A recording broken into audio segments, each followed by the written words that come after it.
Nigeria's security agencies are investigating at least 4 politicians from the country's northern part over the use of Russian flags by End Bad Governance protesters. Multiple sources told press that the political bigwigs who hail from Katsina, Kaduna and Kano states were principal actors who instigated the use of Russian flags among demonstrators in the north to fan the embers for an unconstitutional regime change. The nationwide protest against hardship and hunger took a dangerous dimension on Monday, with protesters in some northern states waving the Russian flag as they chanted, "Tinubu must go."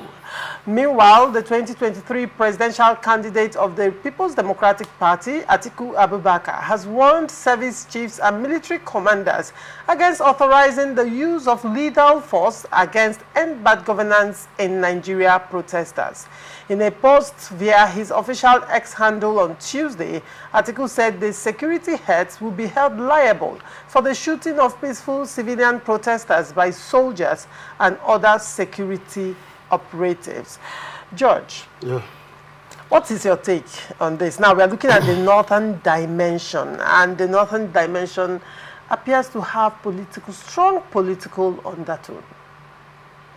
Well, I must say that it's an unfortunate situation that we found ourselves today, that people will be calling for regime change, waving the flag of another country, a superpower.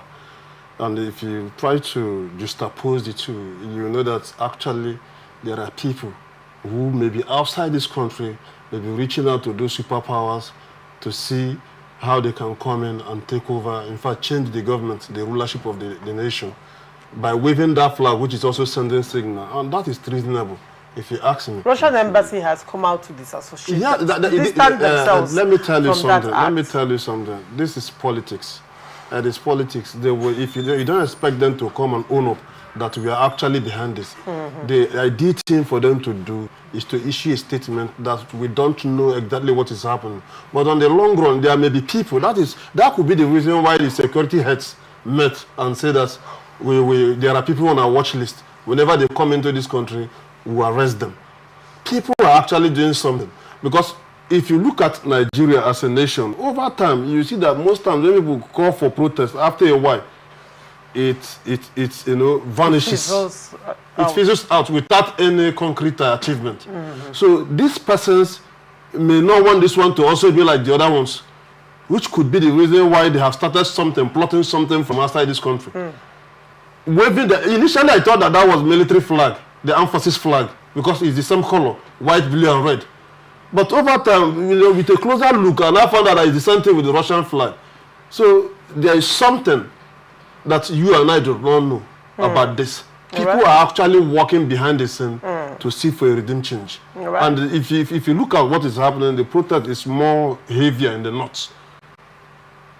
Probably because there is more hunger in the north. Not more hunger. Why should there be more hunger in the north? Northern elites are coming out to cry out, and they say there is more hunger in the north. That's why it appears to be more intense.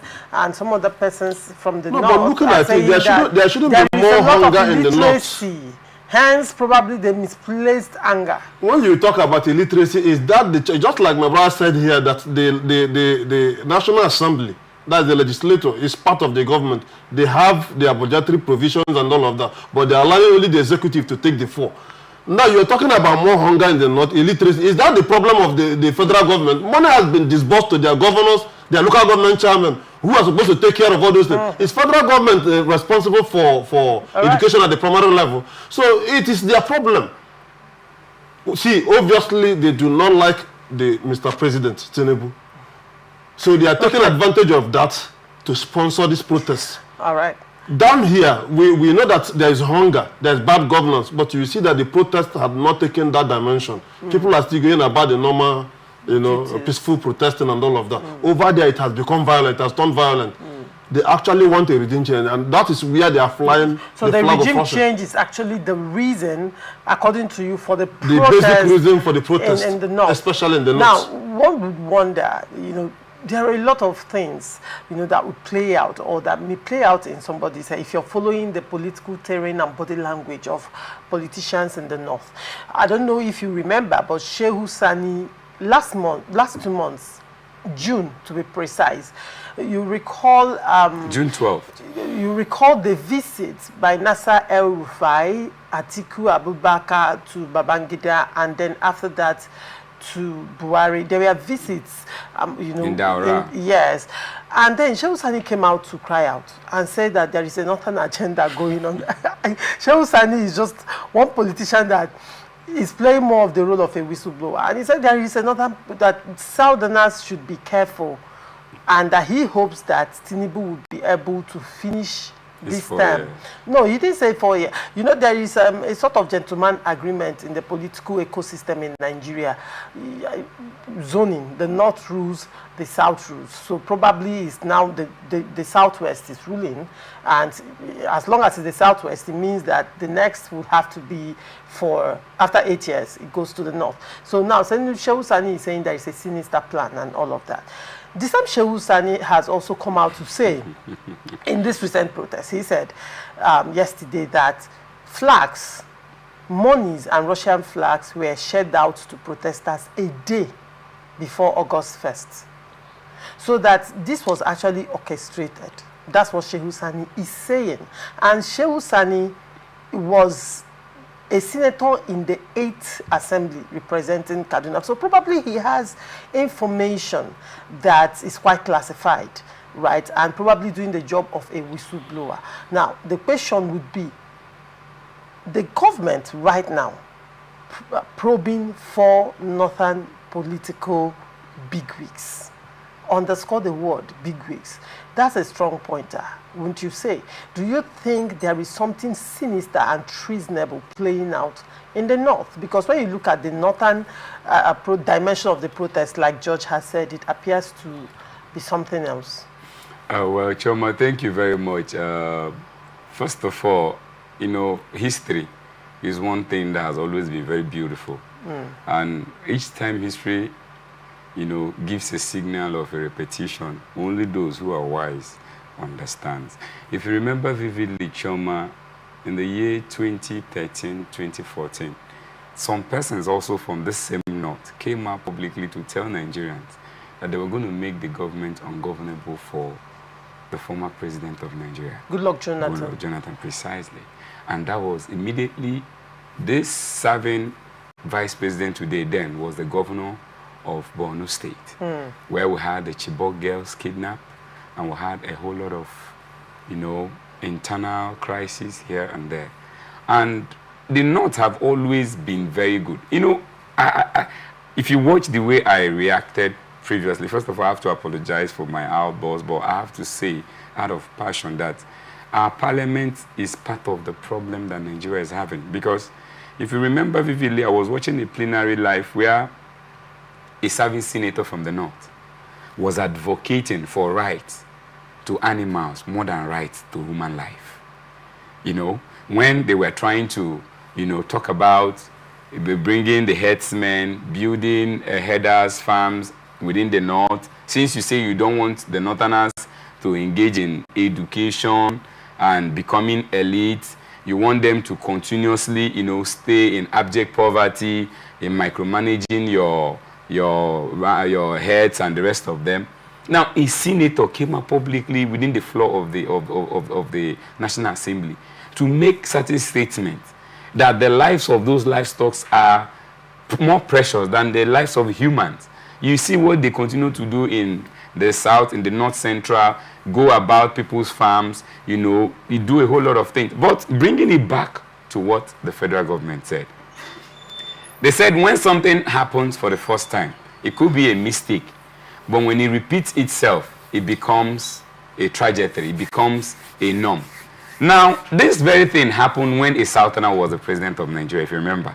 So we already know that it is a plot against the South to always have peace anytime a Southerner is occupying the seat of power. But the question is, it's no longer about the North or the South. The question is, within the Federation, are the Southerners enjoying life better than the Northerners? The answer is no. The cost of livelihood within the South, is it far better than the cost of livelihood within the North? The answer is no. But bringing down to what Shehu Sani said, I just wish that the president heeded his advice. Because if you also recall vividly, Shehu Sani was the same person on the 12th of June, 2024, advising and admonishing Mr. President as one who was the father of all protests in Nigeria.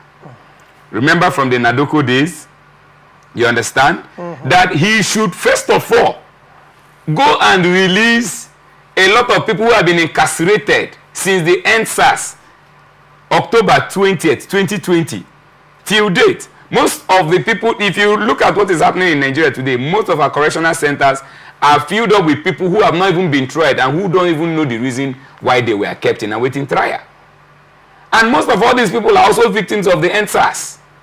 Now, Shehu Sani advised Mr. President to go and release those same persons. And as well as he also mentioned even the release of Nnamdi Kanu. And I've also continued to say, I'm not saying this because I'm being specific about Nnamdi Kanu. But Nnamdi Kanu being incarcerated and being held, upon the fact that even courts of competent jurisdiction in Nigeria have continued to say that they found nothing in all the charges laid against Nnamdi Kanu. And I've also advised the federal government to have a settle out of court within Nnamdi Kanu, which would have downed the tension in Nigeria. Remember, the Northerners, even those who also prepared the 15 list of the demand, they tried to use Nnamdi Kanu to persuade the Southeasterners into joining the protest. You understand me? So it tells you that people are really behind the protest. And if the federal government said they want to probe them, probing them wouldn't solve the problem. I think that the best way to solve this problem would be commiserating with the citizens, seeing how they can be able to make sure that the problems and the challenges of the citizens, especially the economic bottleneck that the citizens are going through, can be resolved. Then when that cannot be done, you see that even the citizens will no longer make themselves tools available for these big wigs. And then they cannot be fished out. Because like I said, every government in power knows how to, because they have all the architectures they need to find out whatever that is happening. You remember what happened in 2005, during the same time when we had, issues of the military trying to plan a takeover and the rest of them. And the then president of the day, President Olusegun Obasanjo, was able to micromanage that situation. And you remember that he was also from the south. And this whole same thing also tried repeating itself from the north. So I think that this is a lesson that has happened over time. But those especially with southern presidents, especially whenever people from the south occupy the seat of president. But it is just so regrettable that our leaders, especially from the south, have failed to learn. And that is the reason why they need to do the right thing. First of all, like what is happening in Rivers State. I want to, submit with what is happening in Rivers State. The Rivers State governor has continued to engage with the people.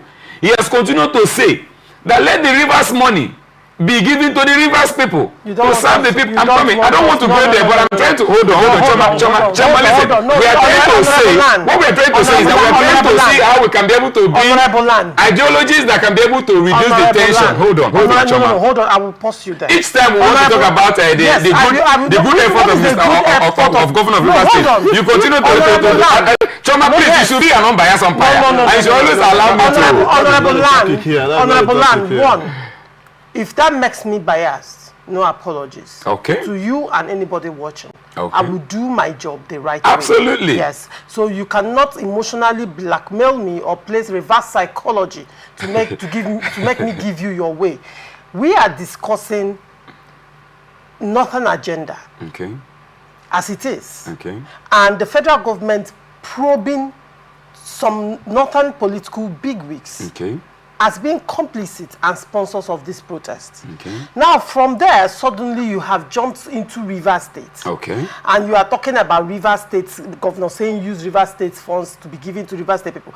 And I am begging you, one, I don't want us to deviate this issue. Absolutely. I know you are a fan of the Rivers State governor, you work closely with him. Very proud and confident. I like that. However, I will not let you bring in Rivers State into issue. But remember that Rivers State is also in Nigeria. And also the same protests and the whole issues. I am not discussing Absolutely. the 570, no problem. Hold on.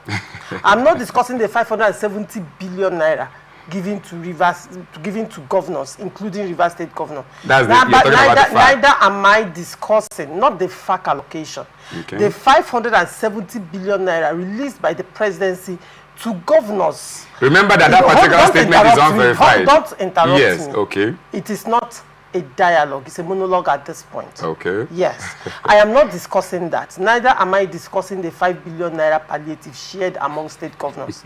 Neither am I looking at what the governor has done with that money or what he has not done. And on several times in my show, we have had that conversation and you have not been able to prove it. You think so? So I do not want us to delve into that conversation right now so as not to deviate. Okay. You understand what I mean? Let's come back to where we are. So now, moving on, we'll look at the Northern agenda, but you've had your say. Very quickly, George, I want to hear your final take on this issue. Do you actually believe that the Northerners probably this is a clear hijack in order to truncate the presidency of Bola Ahmed Tinubu? I would say an emphatic yes by the sponsors of this protest. And these are high-profile politicians. These are high-profile politicians, not just the ordinary man in the street. The reason is simple, like my brother here have said, history is repeating itself. When Jonathan was there, people came out. We felt that maybe Jonathan was not doing well, even though he had his own shortcomings and challenges. They took advantage of that. They made the country ungovernable, kidnapping, Boko Haram. It became an issue to the point that even we from the start here had to join, thinking that the president was not actually doing well. Then Buhari came. The issue of Boko Haram became something that is non-existent. People were, even though it was happening in pockets here and there, but you know, there was no agitation from any quarter. He finished his 8 years, which was not too good. Now, Tinubu is, in the saddle. Just barely 1 year into the office, they took advantage of the removal of fuel subsidy, which for me, I think the president should have, kept what we call a safety net, not just the removal without keeping something behind for the people. Yep. So they harped in on that. They harped on that. You're right. And it's doing what they are doing. People are actually sponsoring this. Russian flag, calling for regime change, calling the military men to come and take over. Climbing the armored vehicles of the military, chasing the military with stick, and they are running.